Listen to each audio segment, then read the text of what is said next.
अस्सलामु अलैकुम वरहमतुल्लाहि वबरकातुहू।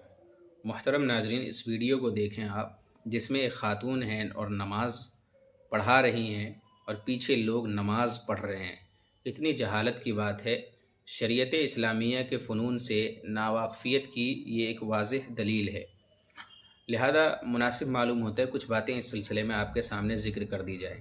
बुनियादी तौर पे अगर देखेंगे आप तो अल्लाह रब्बुल आलमीन ने ख़वातीन को भी फ़जीलत अता फ़रमाई है और मर्दों को भी अल्लाह रब्बुल आलमीन ने फ़जीलत अता फ़रमाई है।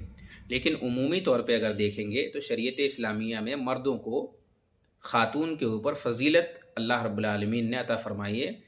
अगर कुरान करीम पढ़ेंगे तो अल्लाह ताला फरमाता है अर्रिजालु क़व्वामून अलन निसा, कि मर्दों को फ़जीलत हासिल है ख़ातून के ऊपर। दूसरी आयत करीमा अगर देखेंगे आप तो वहाँ पे अल्लाह ताला फरमाता है वला ततमन्नौ मा फ़ज़्ज़लल्लाहु बिही बअदकुम अला बअद, कि एक दूसरे की फ़जीलत की तमन्ना न करो, कि अल्लाह ताला ने अगर ख़ातून को जो फ़जीलत दी है उसकी तमन्ना मर्द हज़रात न करें और मर्द हज़रात को जो फ़जीलत अल्लाह रब्बुल आलमीन की जानिब से मिली है उसकी तमन्ना ख़ातून न करें।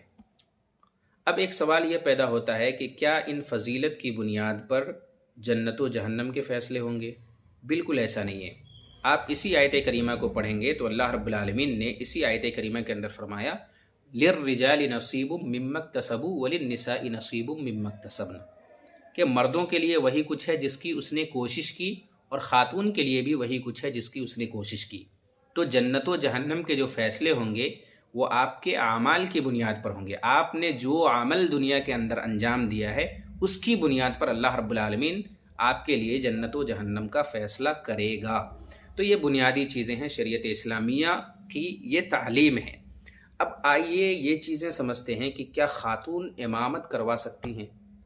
ख़ातून इमामत करवा सकती है। एक हदीस अपने सामने रखिए, अल्लाह के रसूल सल्लल्लाहु अलैहि वसल्लम ने फरमाया लन युफ्लिह कौमुन वल्लौ अमरहुम इमराअतन, कि वो कौम कभी भी कामयाब नहीं हो सकती जो कौम अपनी आम जिम्मेदारियों को ख़ातून के सरों पर डाल दे, वो कौम कभी कामयाब नहीं हो सकती है। तो अल्लाह के रसूल सल्लल्लाहु अलैहि वसल्लम की ये वाज़ेह हदीस है जिससे ये बात मालूम होती है कि उमूर आम्मा, आम जिम्मेदारियाँ, उसका बोझ एक ख़ातून के ऊपर नहीं डाला जा सकता है, क्योंकि ख़ातून सिनफ़ नाजुक हैं, कमज़ोर होती हैं और फ़ितरी तौर पे ख़ातून कमज़ोर हैं।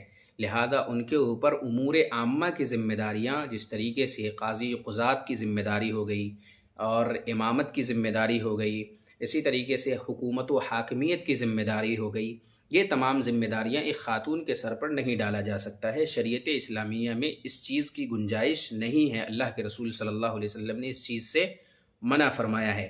इसी तरीके से इमाम शाफ़ी रहमहुल्लाह जो हैं वो इस सिलसिले में फ़तवा देते हैं। इमाम शाफ़ी रहमहुल्लाह की किताब अल-उम है, उसमें इमाम शाफ़ी रहमहुल्लाह ने ज़िक्र किया कि अगर कोई मर्द हज़रात ख़ातून के पीछे नमाज अदा कर लें तो ख़ातून की नमाज तो हो जाएगी लेकिन मर्द हज़रात की नमाज नहीं होगी, बल्कि उन्हें अपनी नमाज फिर से पढ़नी पड़ेगी। समझ रहे हैं? तो ये इमाम शाफ़ी रहमहुल्लाह का फ़तवा है। इसी तरीके से शेख इब्न बाज़ रहमहुल्लाह के भी फ़तावे देखेंगे आप तो वो भी कहते हैं कि जायज़ नहीं है कि कोई मर्द हज़रात किसी ख़ातून के पीछे नमाज अदा करें। तो ख़ातून जो हैं वो इमामत ख़ातून की इमामत करवा सकती हैं, लेकिन मर्द हज़रात की इमामत ख़ातून नहीं करवा सकती हैं। ये तमाम उलमा कराम इस बात की तरफ यही मसला बताते हैं। लिहाजा इमाम शाफ़ी रहमहुल्लाह के भी फ़तावे आपके सामने मैंने नक़ल कर दिया। इसी तरीके से अल्लामा इब्न बाज़ रहमहुल्लाह के भी फ़तावे आपके सामने मैंने नक़ल किया है। लिहाजा इन चीज़ों को समझने की कोशिश करें, शरीयत इस्लामिया की तालीम को समझने की कोशिश करें। ये जो चीज़ें हो रही हैं ये सब जहालत पर मबनी हैं। अल्लाह रब्बुल आलमीन हमें सही समझ अता फ़रमाए, कुरान और सुन्नत की सही तालीम को ज़िंदा करने की अल्लाह रब्बुल आलमीन हमें तौफ़ीक़ दे। वीडियो अच्छी लगे तो ज़रूर दोस्तों के साथ इसे शेयर करें। अल्लाह रब्बुल आलमीन से दुआ करें अल्लाह ताला कहने सुनने से ज़्यादा अमल की तौफ़ीक़ अता फ़रमाए। आमीन। वस्सलामु अलैकुम वरहमतुल्लाहि वबरकातुहू।